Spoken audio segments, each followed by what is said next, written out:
Welcome to the Salmon Runs YouTube. Enjoy the video. You start by gathering materials: cardstock, scissors, glue, marker, ruler. Cut a 2.5 by 7 strip. This size fits most books. Fold one short end diagonally to form a right triangle, then tuck the remaining rectangle over the triangle to create a corner pocket. Press seams firmly. This keeps pages secure.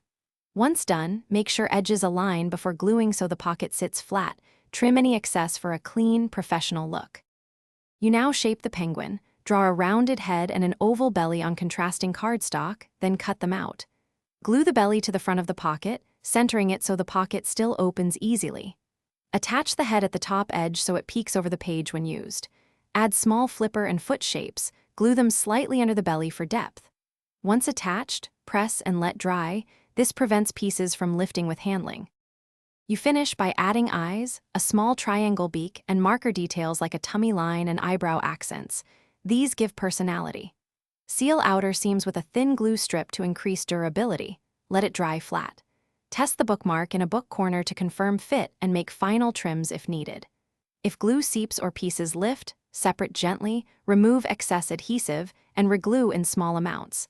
This fixes misalignment without ruining shapes, so your bookmark stays tidy and strong. Thanks for watching. Consider subscribing if we helped you.